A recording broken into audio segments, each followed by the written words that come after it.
Nagtaka ang mga taong nasa labas kung bakit bigla na lang daw yumayanig. Nagtatanong ang karamihan sa mga ito kung magkakaroon ba raw ng isang lindol. Agad naman itong kinontra ng iba at sinabing hindi nga raw ito isang lindol, kaya raw yumayanig ang kanilang paligid ay nang dahil sa napakalakas na aura na inilalabas ng isang halimaw.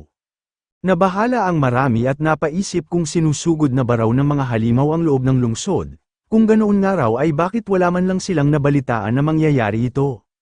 Naisip din ng iba na siguro raw ay may koneksyon nito sa Cloudwall Monster Chasm, nangangamba sila na baka raw bumagsak na ang depensa na nakalagay doon. Nagsalita ang isang nakasalamin na lalaki at sinabihan ang lahat na tumigil na raw ang mga ito sa pagpapanik dahil hindi naman daw sila sinusugod ng mga halimaw, magsitahimik na nga raw ang mga ito at huwag nang mag-isip ng kung ano-ano.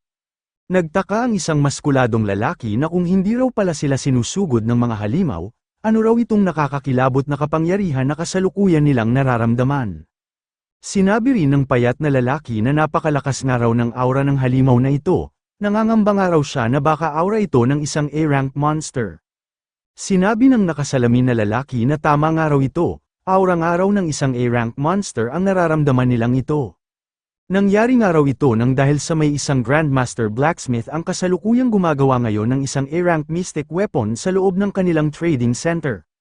Nagpahayag ng opinyon ng isang lalaki na sa pagkakaalam niya nga raw ay may kanya-kanyang pag-aaring forging station ang lahat ng Grandmaster Blacksmith, kaya nakakapagtaka nga raw kung bakit pupunta pa ang mga ito sa smithy ng Zonglin Trade Center para lang gumawa ng isang sandata.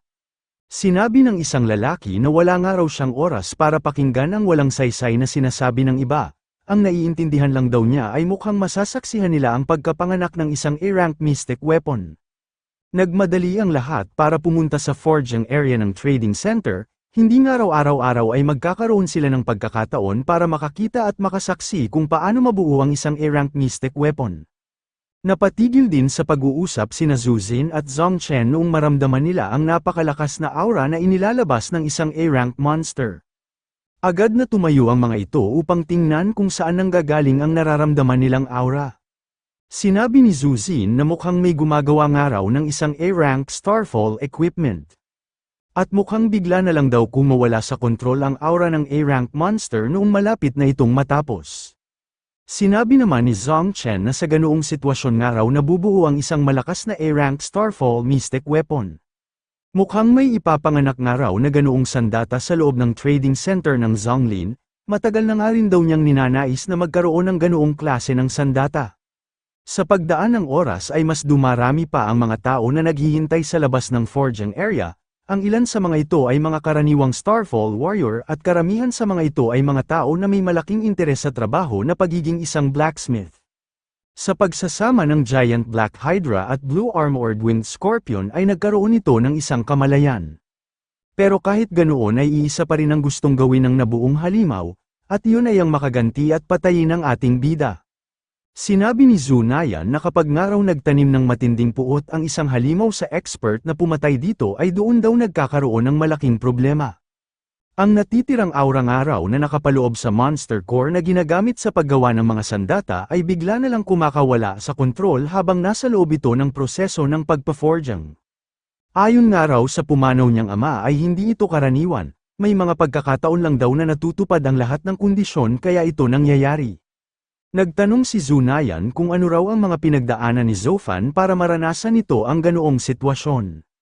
Sinabi rin ni Zhu Nayan na ang lahat nga raw ng halimaw ay may kanya-kanyang pride, hindi nga raw karaniwan na makikipagtulungan ang mga ito sa ibang halimaw para lang makapaghiganti. Nagsama pa nga raw ang dalawang malakas na halimaw para lang masigurado ng mga ito na matatalo nila si Zofan. Sinabi rin ni Zhu Nayan na sa pagsasama nga raw ng mga hindi nakokontrol na aura ng dalawang halimaw ay nagawa ng mga itong makagawa ng isang shadow monster ng mas malakas na halimaw. Nalinawan na si Zofan kung ano ang nangyari, mabuti naman daw at naipaliwanag ito sa kanya ni Zhu Nayan. Natakot pa naman daw siya dahil akala niya ay tuluyan ang nasira ang proseso ng paggawa ng kanyang sandata. Inilubog muna ni Zofan ang sword core ng gagawin niyang sandata para mag-focus sa nabuong halimaw. Sa sitwasyong ito nga raw ay isa lang ang naiisip niyang solusyon, at iyon ay ang ikulong at pigilan ang nakakakilabot na aura na inilalabas ng halimaw. Ginamit ni Zofan ang kanyang kapangyarihan para pigilan ang pagwawala ng halimaw, pero kahit ganoon ay pilit pa rin itong pumapalag. Nagulat si Zofan sa lakas na taglay ng nabuong bagong halimaw, kapag tumagal pa nga raw ito ay baka hindi na niya mapigilan ang ginagawa nitong pagwawala. Naisip ng ating bida na hindi nga raw maganda ang kahihinatnan kapag hindi niya napigil ang halimaw, bukod nga raw sa masasayang ang kanyang mga A-rank materials ay masisira rin daw ang buong trading center kapag tumagal pa ito ng tumagal. Kailangan niya nga raw gawin ang makakaya niya para hindi ito mangyari. Kailangan na niya nga raw makontrol ang nagsamang aura ng dalawang A-rank monster. Kahit nahihirapan ay pilit pa ring ibinibigay ng ating bida ang lahat ng magagawa nito para pigilan ang pagwawala ng nabuong halimaw. Nagpa siya nang lumabas si Little Gray noong mapansin nito na nahihirapan na ang kanyang amo. Kasabay ng paglalabas ni Little Gray ng hindi maipaliwanag na kapangyarihan ay ang biglang pagpapakita ng maliit nitong sungay.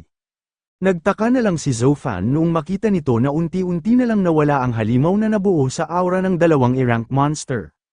Kasunod ng pagkawala nito ay ang pagpasok ng dalawang aura sa loob ng sandata ng ating bida. Sinabi ni Zunayan na hindi nga raw siya makapaniwala na magagawang makontrol ni Zofan nang mag-isa ang nagwawalang aura ng dalawang A-rank monster. Sa lakas nga raw na taglay nito sa edad na halos 20, hindi na nga raw magtatagal at kikilalanin na rin ito bilang pinakabatang war god expert ng kanilang bansa. Naisip ni Zofan na nagawa nga raw pigilan ni Little Gray ang pagsasama ng dalawang A-rank monster gamit ang kapangyarihan na inilabas nito. Namamangha si Zofan dahil hindi nga raw karaniwan ang kakayahan na taglay ni Little Gray. Tuluyan ang pumasok sa loob ng bagong gawang sandata ang aura ng Giant Black Hydra at Blue Armored Winged Scorpion. Natuwa ang ating bida dahil matapos nga raw ang pagwawala kanina ng mga aura ng halimaw, sa wakas nga raw ay nabuo na ang kanyang A-rank Starfall Sword. Naisip ng Chief Manager ng Zhonglin's Trading Center na nawala na nga raw ang hindi makontrol na aura na naramdaman nila kanina, ibig sabihin daw noon ay matagumpay na nabuo ang isang A-rank Starfall Mystic Weapon. Bago pumunta doon ang Chief Manager ay natingnan na nito kung sino ang isa sa mga tao na nasa loob ng forging room. Kumatok ito at nagtanong kay Zunayan kung sino raw ang nasa loob na Grandmaster Blacksmith na gumawa ng isang A-rank Starfall Mystic Weapon. Sinabi ni Zofan na talagang isang araw A-rank Mystic Weapon ang espada niyang ito, pakiramdam niyang araw ay mayroon itong sariling buhay. Ang halagang araw ng kapangyarihan na tinataglay ng sandatang ito ay ilang beses na napakalaki kahit na ikumpara pa niya ito sa dati niyang espada na Wind Slasher. Sinabi ni Zunayan na kapag nga raw naging isang A-rank ang isang sandata ay nagbabago rin maging ang mga materyales nito. Pinaalala rin ni Zunayan ang paglabas ng Monster Shadow na nabuo sa aura ng dalawang A-rank monster habang isinasagawa ni Zofan ang huling proseso, kaya nga raw natural lang na magtaglay ito ng mas malakas na kapangyarihan kumpara sa ibang mga regular na A-rank weapon. Sinabi ni Zunayan na kapag hindi nga raw si Zofan ang pumatay sa mga halimaw at kumuha sa mga materyales nito, ay hindi raw nito makokontrol ang bago nitong sandata gamit ang kasalukuyan nitong lakas. Nagmungkahi si Zunayan sa ating bida na bakit nga raw hindi nito pangalanan ang bago nitong sandata, lahat nga raw ng mga mystic weapon ay may sariling ego, masasabi nga lang daw ni Zofan na sa kanya ito sa sandaling mabigyan na niya ito ng pangalan. Nagba-vibrate ang bagong espada ni Zofan na parabang nasasabik na itong magkaroon ng pangalan. Matapos makapag-isip ay nakapagdesisyon na ang ating bida kung ano ang kanyang ipapangalan. Kuminang ang A-rank Mystic Weapon noong pangalanan nito ni Zofan ng Blade of Retribution. Matapos noon ay napansin ni Zofan na nawala na ang pag-vibrate ng kanyang espada. Sinabi naman ni Zunayan na dahil nga raw may sariling ego ang isang Mystic Weapon, marahil nga raw ay tinanggap na nito ang pangalan na ibinigay ni Zofan. Tiningnan ni Zofan sa kanyang War God system ang kanyang espada na Blade of Retribution, doon ay nakita niya na nagtataglay ito ng mga kakaibang abilidad. Naisip ni Zofan na balang araw ay pagbabayarin niya nga raw ang mastermind sa nangyaring monster outbreak sa Sierra City gamit ang sandata niyang ito. Sa focus ng dalawa sa nabuong Mystic Weapon ay hindi na ng mga ito napansin na kanina pa palang may kumakatok sa pinto ng forging room. Paulit-ulit na kumatok ang Chief Manager ng Zhonglin's Trading Center. Gusto nitong malaman kung sino raw ang kasama ni Zunayan na Grandmaster Blacksmith na gumawa ng isang A-rank Starfall weapon. Sinabi ni Zunayan na mukhang nasa labas nga raw ng pinto ang Chief Manager ng Trading Center, malamang nga raw ay naramdaman ng mga ito ang pagwawala ng aura ng halimaw noong ginagawa nila ang Blade of Retribution. Pumunta nga raw ito para tingnan kung ano ang rank ng nabuong sandata at para tanungin sila tungkol sa nangyaring ito. Sinabi rin ni Zunayan na kapag nga raw natingnan na ang Blade of Retribution ay mabibigyan na raw siya ng titulo bilang isang Grandmaster Blacksmith ng Blacksmith Association. Kapag nangyari nga raw yun ay magagawa na niyang makaalis sa kontrol ng mga walang hiya niyang kaanak. Sinabi ni Zunayan sa ating bida na may aaminin daw siya. May mga sikreto nga raw siya na hindi niya sinasabi dito. Sinabihan naman ni Zofan ang kanyang big sis na si Zunayan na hindi na raw nito kailangang magpaliwanag pa sa kanya. Hindi pa nga raw siya nakakapagpasalamat sa pagtulong nito ng libre sa paggawa ng kanyang bagong sandata. Sinabi ni Zofan na kahit ano nga raw ang ipagawa sa kanya ng kanyang sister Nayan ay nakahanda raw siyang tulungan nito. Gumaan ang loob ni Zunayan matapos nitong marinig ang mga sinabi ni Zofan. Hindi rin ito nakalimutan na magpasalamat sa ating bida. Shoutout kay Idol Leonard Dominguez sa pagbibigay ng 50 stat points. Maraming salamat po. Bago pa man makalapit si Zunayan sa pinto ay unti-unti na itong bumubukas. Nagtaka si Zunayan kung bakit napakaraming tao ang nagpunta doon, bukod nga raw sa mga pumasok sa loob ay napakarami pa rin ang nanunood sa labas. Pinaliwanag ng chief manager na naramdaman nga raw sa buong trading center ang napakalakas na aura ng isang halimaw, nagpunta nga raw sila doon dahil naisip nila na malamang ay may isang Grandmaster Blacksmith ang nagtatangkang gumawa ng isang A-rank mystic weapon. Doon na sinabi ng chief manager na gusto nga raw nilang malaman kung sino talaga ang blacksmith na ito. Agad namang sumagot si Zunayan nang wala nga raw silang nakasama na Grandmaster Blacksmith doon, siya nga raw ang mismong gumawa ng A-rank mystic weapon. Sinabi ng isang lalaki na hindi nga raw posible ang sinasabi ni Zunayan, napakabata pa nga raw nito kaya imposible na makagawa ito ng ganoong sandata. Malamang nga raw ay hiniram lang ng isang Grandmaster Blacksmith ang kwartong ito para gumawa ng isang A-rank mystic weapon. Sinabi rin ni Zuzin na nagsisinungaling nga raw si Zunayan, isa nga raw itong blacksmith na hindi nila buong kadugo at hindi rin ito kinikilala ng kanilang Zoo family. Kaya paano nga raw ito makakagawa ng isang A-rank mystic weapon ng mag-isa? Iginiit ni Zuzin na nagyayabang lang daw si Zunayan. Sumang-ayon din si Zong Chen sa lahat ng mga sinabi ni Zuzin, nagtanong din ito kung nasaan na ba raw ang mga gwardya ng trading center, dapat nga raw ay inaaresto na ng mga ito si Zunayan upang maimbestigahan na nila kung ano ba talaga ang totoong nangyari. Natawa si Zunayan at sinabihan ng mga kumokontra sa kanya na wala raw sa mga ito ang pagpapasya kung nagsisinungaling ba siya o hindi. May sariling araw appraiser ang Zonglin Trading Center kaya malalaman nilang lahat kung ano ang totoo. Puno ng kumpiyansa na sinabi ni Zunayan sa chief manager na tingnan na raw nila ang ginawa niyang sandata. Sinabi ng chief manager na tama nga raw si Zunayan, malalaman nga raw nila kung nagsisinungaling ba ito sa sandaling mapatingnan na nila ang ginawa nitong sandata. Ipinagmalaki rin ng chief manager na mahuhusay nga raw ang lahat ng appraisers ng kanilang Zonglin Trading Center.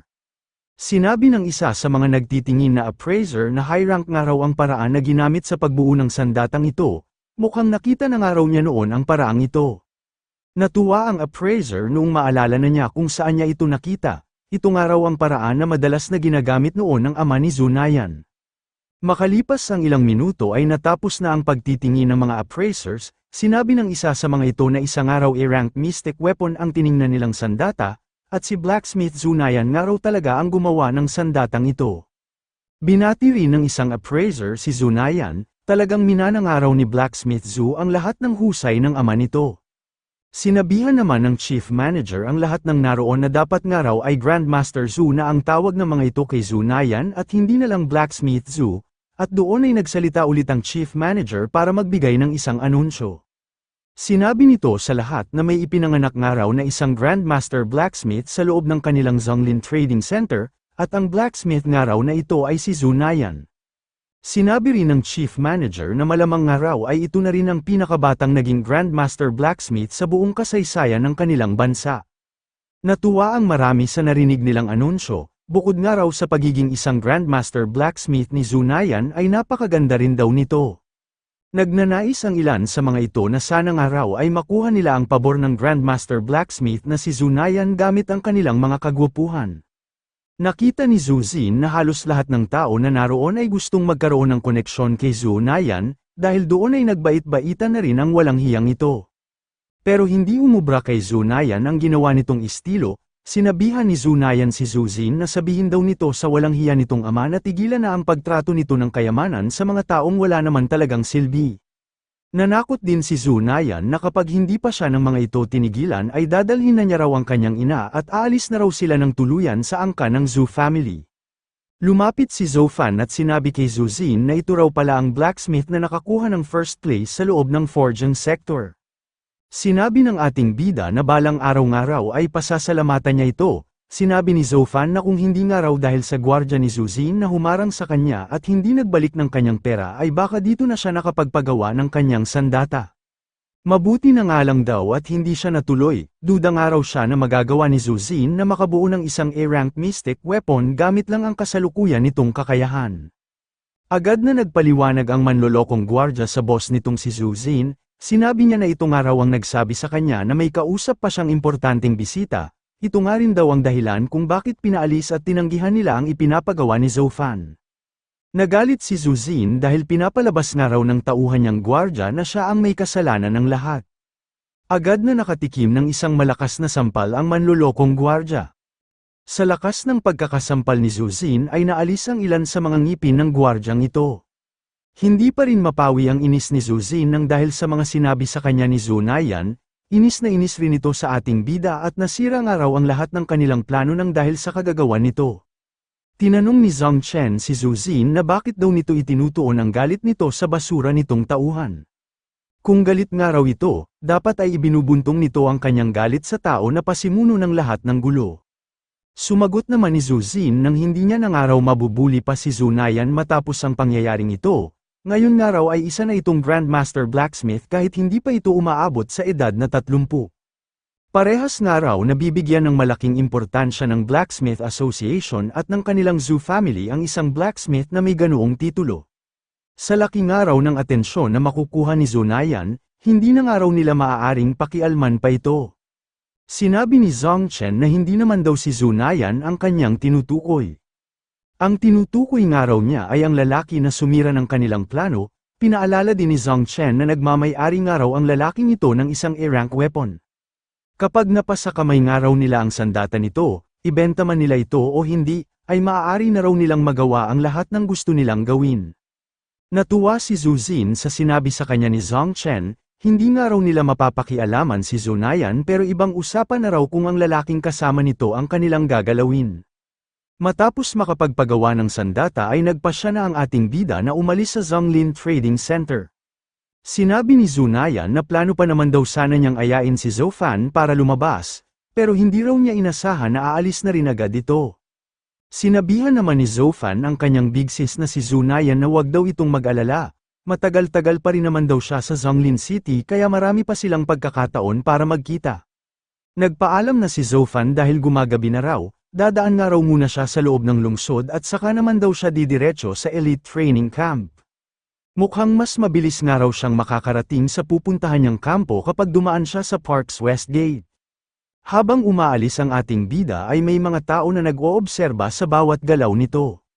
Naalala ni Zofan na sinabi nga raw pala sa kanya ni Hitan na gusto nitong magsanay sa mercenary training camp, iniisip ng ating bida kung ang Zhonglin Elite Training Camp ba raw kaya ang tinutukoy nito. Base nga raw sa mga huli nilang napagkwentuhan ni Hitan, sinabi nito na hindi nga raw nakakabagot sa loob ng isang elite training camp. Napapaisip ang ating bida kung nakarating na rin daw kaya si Hitan sa level ng isang warlord. Kahit umabot na ng dilim ay naging maayos at tahimik naman ang paglalakbay ni Zofan. Pero nawala ang katahimikang ito noong maramdaman ng ating bida na may mga taong sumusunod sa kanya. Pagkaharap ni Zofan sa kanyang likuran ay nakita nito ang napakaraming palaso na patungo sa kanyang direksyon.